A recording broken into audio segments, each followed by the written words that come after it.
So let's take a look at the first few games and tournament data in Pariah Nexus and see which factions are coming out on top. Just as a quick aside as well before we start, the channel's got some snazzy new dice available made by Baron of Dice. Feel free to check out the link in the video description if you'd like to pick some up.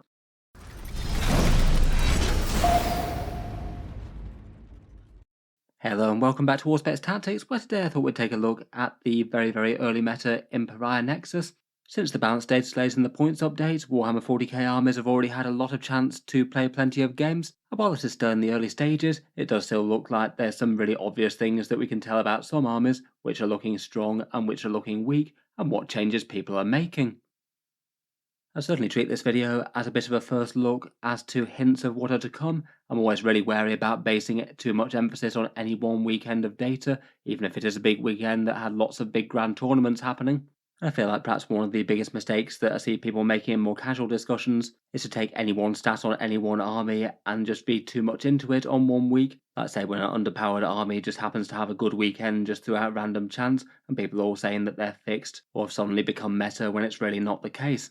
I still think it's interesting to take a first look though, just not to place too much heavy emphasis on this being the gospel. There are quite a lot of places that post either tournament results or various win rates and things. A few of them are here. Best Coast Pairings has all the tournament wins, along with a few events that use other sites, and then plenty of people track win rates. StatCheck 40K is pretty awesome. Cool data tables and tracking which detachments people are using as well. Meta Monday gets the news out really quickly with big grand tournament focus similar to StatCheck.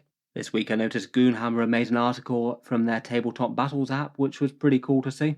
That one will have the advantage of tracking loads of casual games as well, which realistically are more important to more people, even if it won't have as big an emphasis on the top levels of play. And Den of Fools on YouTube, I think are an interesting enough medium between the two. They have both big and small events, still have a bit more raw data than places like StatCheck and Meta Monday at the moment, and the meta skewed a bit away from hyper-competitive, which again can be more relevant to a lot of people out there.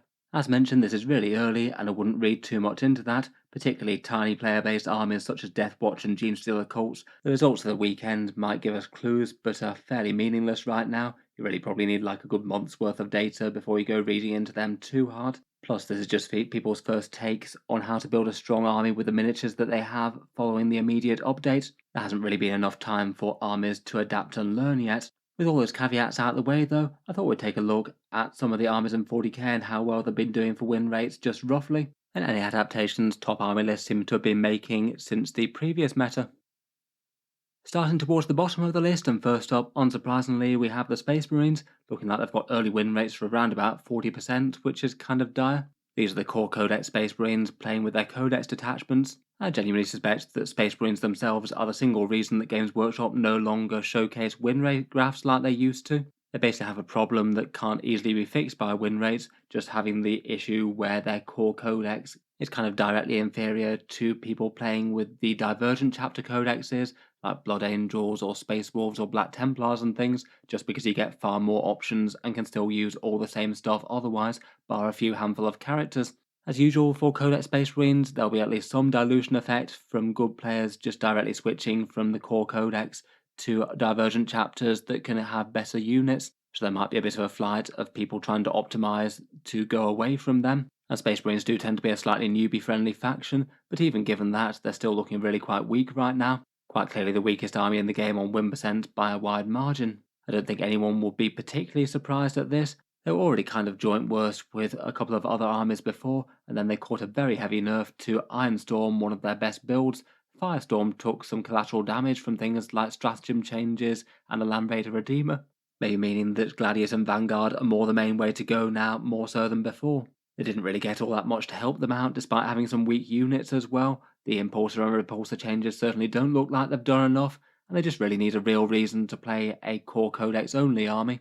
Likely some sort of special rule, maybe even a boosted Oath of Moment, or some additional extra rule incentive. There are quite a few ways that Games Workshop could go to try and make Space Marines balanced against their divergent chapter cousins, but they don't seem to have taken any of that so far. Otherwise, seeming starting out with a pretty bad start weekend are Orcs. They're down at 44% currently. I perhaps guessed that they'd rise up a little bit to be a bit more mid-tier than this, though I guess we'll wait and see. In any case, it certainly looks like they've flipped from being one of the very strongest armies in the game to decidedly not so anymore. perhaps lower mid-tier or worse. They did take some very direct nerfs to their best stuff. Green Tide and Bully Boys are significantly toned down in terms of raw power, and particularly Mega Knobs went from being the strongest unit into the Codex to really quite a mid one. Looks like quite a lot of people are pivoting to play Warhorde instead, which is looking like one of the best options now, given that Bully Boys with Mega Knobs and Green Tide with Boys both took big hits. It means that just the general purpose big damage detachment gets a bit more of a look in. Kind of unsurprisingly to see down here are the Genestealer Colts at around about 45%. As mentioned, there's really not that much data for these guys at the moment. They're a lesser played army, so judging anything by one weekend is a bit premature. To my mind though, I feel like 45% is kind of believable given the codex and the points cost. They do have some clever tricks and can still be an annoying and spooky army to play against, but they just don't really have quite as much obvious plays to deal big damage and really make them work easily anymore. Even if individual detachments do have their own fun stuff. I'd guess that Genestealer Cults might be in the line for some buffs next time there's a balance update. Things like Aberrants and Jackals feel pretty overcosted. Maybe just pointed literally for the one detachment that they're good in, which is maybe kind of sad. But at least from first impressions, it's looking like they might be an army that's struggling to compete in the future. Lots of online discussion has had some pretty low expectations of them. Next up, and also looking down the lower end of the power spectrum, are AdMech still, despite the radical changes that they had in the last update. Having said that, 46% wins really isn't too bad, getting into a bit more lower mid sort of territory as opposed to just abjectly awful. In any case, they're certainly more exciting to play. Looks like a lot of people have got out the AdMech to have a go with them after they've been shelved for a really long time. I suspect they need a bit of a period of experimentation to find out what truly works out of their interesting damage dealing options now. It still seems that most people are playing Skitarii Hunter cohort for the powerful stratagems and things, and quite a lot of Skitarii are actually quite dangerous damage dealers now, which I guess helps out a bit with that. Again, like Genestealer Cults, AdMech tend to be a fairly niche army without a huge player base, and again I think I want to see a fair few more weeks of data to be kind of sure about how good they are.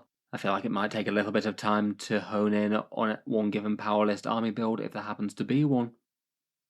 Finally, for sort of the lower kind of level of Warhammer 40k are the Death Guard on 46% wins.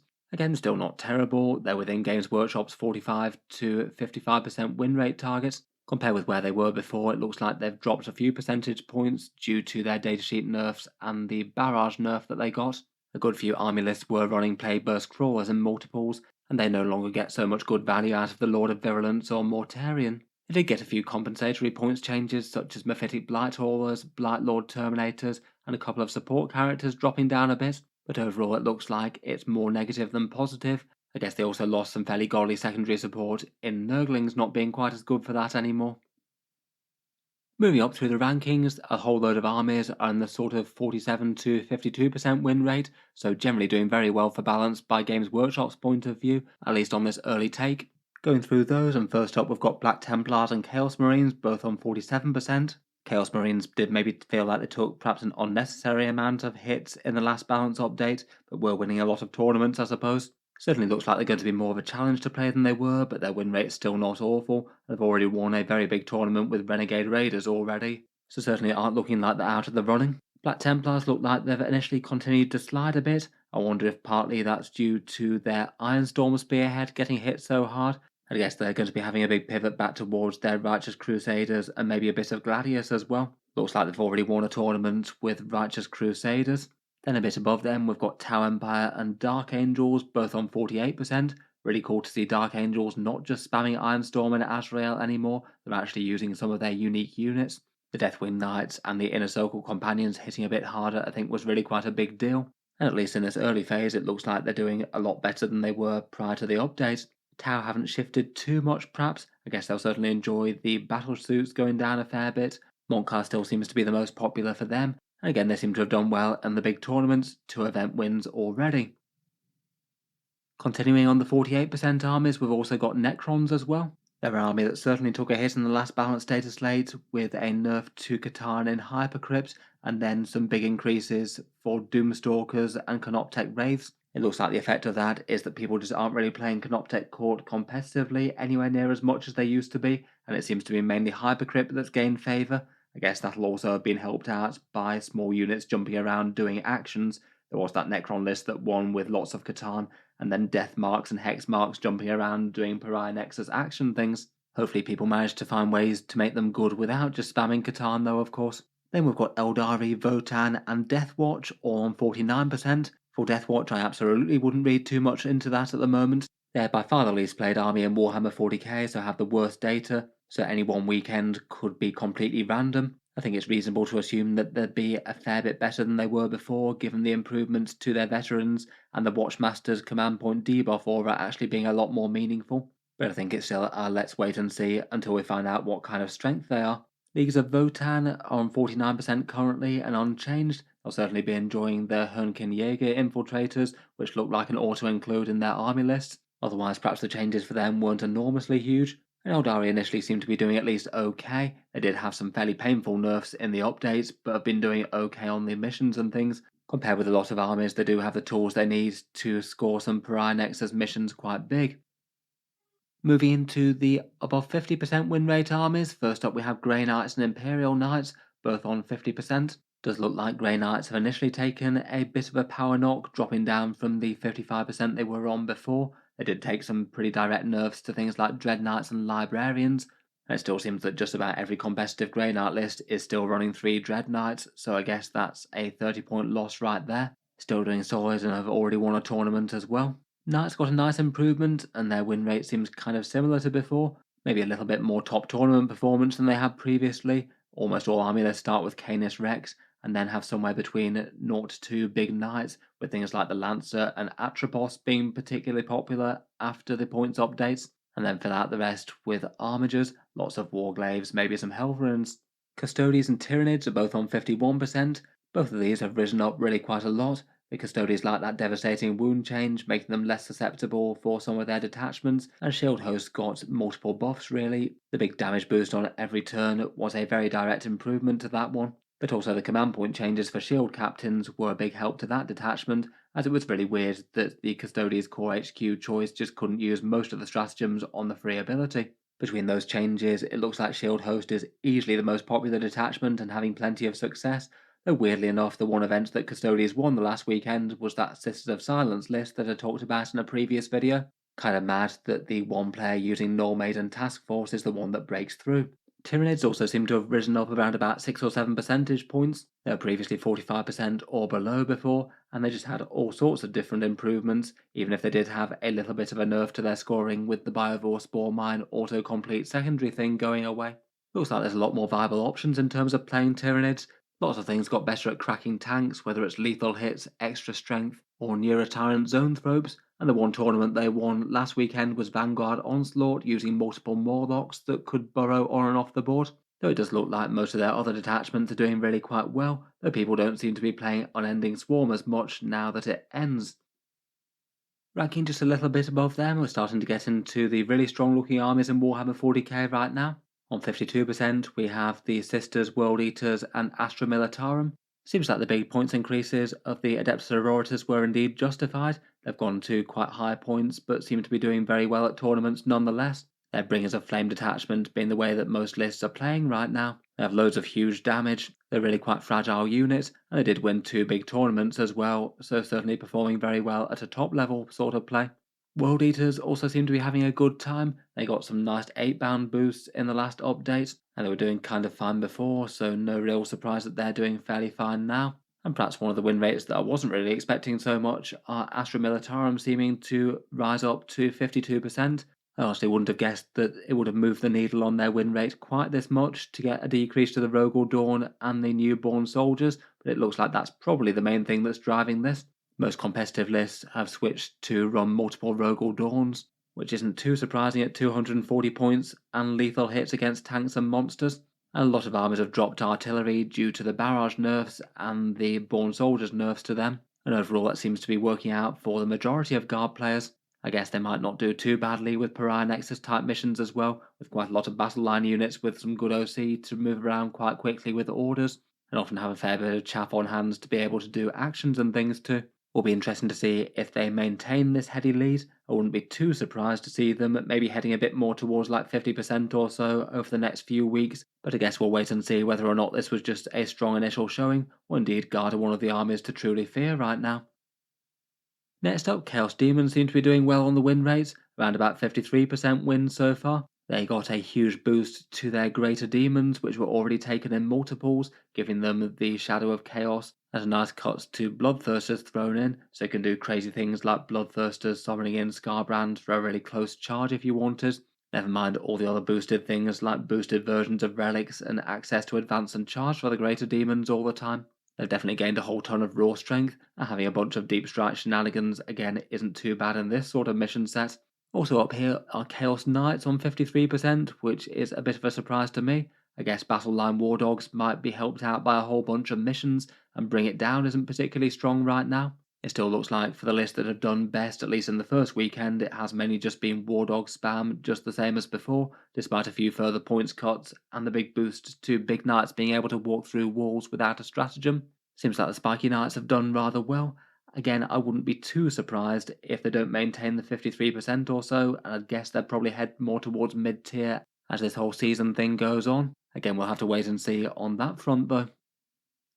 Then finally, at least in terms of win rate, there are basically 4 armies on roughly the same sort of 55% win rate right now. As mentioned, obviously early days, I wouldn't necessarily be rushing to crown these as the top factions of 40k just yet, but certainly implies that they're doing pretty well and absolutely aren't weak.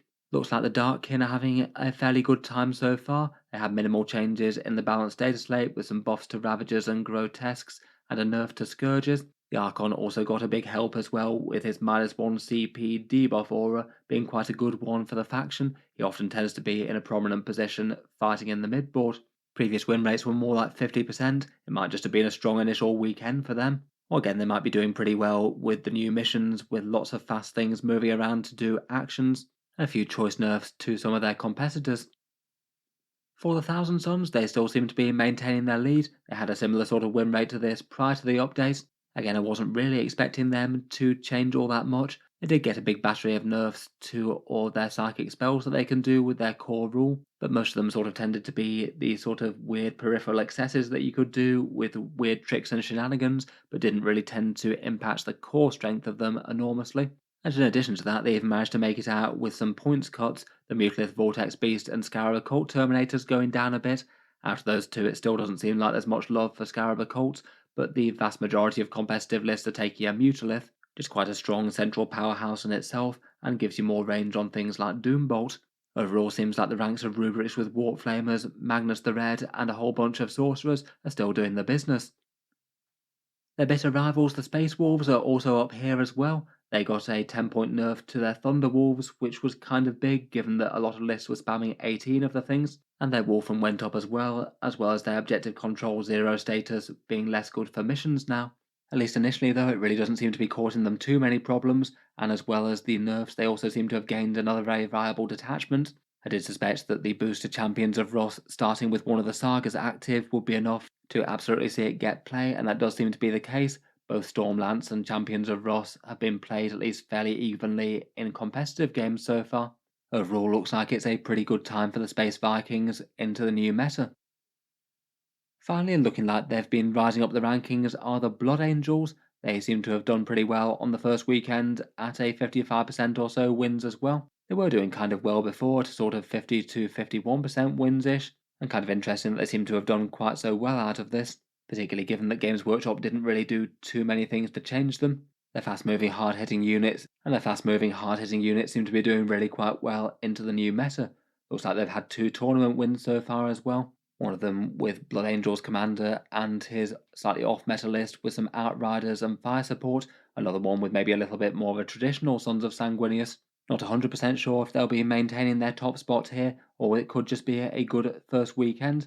It does seem that people's expectations of them have been pretty high going into this, maybe having quite a few of the armies that are stronger than them nerfed in various ways. Overall, it's been pretty interesting to see the first few win rate results. But just for a quick look at the top meta, these are the tournament wins for the first weekend. There were an awful lot of grand tournaments, including a few big ones as well. And it looks like there were 2 wins for Sisters, Blood Angels, and Tau, and then 1 win for a whole load of armies: Space Marines, Black Templars, Knights, Death Guard, Necrons, Dark Angels, Chaos Marines, Tyranids, Custodes, Grey Knights, and Guard. A fair few armies didn't take home any win on the first weekend, though to be honest it's kind of surprising that quite such a selection of 40k armies did. A few of the top win rate armies, such as Drukari Space Wolves and Thousand Suns, didn't get any overall wins, but did tend to get a lot of higher placings. So far, certainly looks like there's no clear winner of the Pariah Nexus meta, which is really nice. A few things maybe seem to be standing out on multiple metrics. Blood Angels did well for both wins and win rate, so did Sisters as well. Will be interesting to see if anything emerges as being a bit more dominant after a fair few more weeks of play though.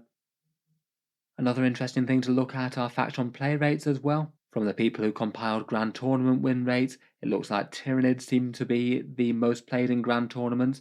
A lot of people keen to get the Bogs back on the table. After a whole slew of interesting changes, no doubt, they're certainly one of the most collective factions at the moment thanks to Leviathan. Previously, it was Necrons and Orcs topping that spot at Grand Tournaments, both of which are still high up, and also being played more on the first weekend were Eldari, Chaos, and Custodes. They maybe all just seemed a little bit more standout compared with where they'd been previously. I noticed that Goonhammer's article for the more casual games noticed a few trends as to who was playing a bit more or less of certain factions. They reported that the biggest swings were more people playing Sisters, Tyranids, and Admech than they were before, perhaps not too surprising given a new codex for Sisters and Admech getting all their crazy updates, and compared with previously a few people putting down Necrons and Orcs. It perhaps did feel like a couple of the armies that had lost a lot of raw strength, and in particular had certain units go from being standout great to kind of mid to weak, things like Rays and Meganobs and things getting hit kind of hard. In any case though, certainly early days at the moment. Here's just the rough overall breakdown with some shorthand names of the factions and their win percentages. Again, I treat this more for interest as opposed to being particularly definitive at the moment. Definitely a lot more weeks of data and waiting for the meta to adapt to see what's really doing well. I'll certainly be interested to check back in a few weeks' time though and have a look at what sort of armies seem to be doing well or badly. In any case though, let me know your thoughts down in the comments below. How have your armies been faring since the balance update? Who would you rate as the strongest and weakest factions in the game right now? Look forward to hearing all your thoughts down in the comments. Feel free to subscribe to Auspex Tactics if you'd like to see more like this. I'll certainly keep the regular 40k videos coming. I do tend to post new ones just about every day. Finally, if you have been enjoying all the videos on the channel, I would just like to mention that Auspex Tactics does have a Patreon page as well, and you can find that linked in the video description if you'd like to help support and keep these coming. Channel patrons do get a fair few advantages, seeing certain videos early, regular votes to see what sort of things come next on the channel, and automatic entry into the regular prize giveaways with the chance to win some big model kits each month. If any of that sounds good to you or you'd just like to help support, the link is down in the video description. In any case, a massive thank you for listening, and I'll hope to see you guys next time.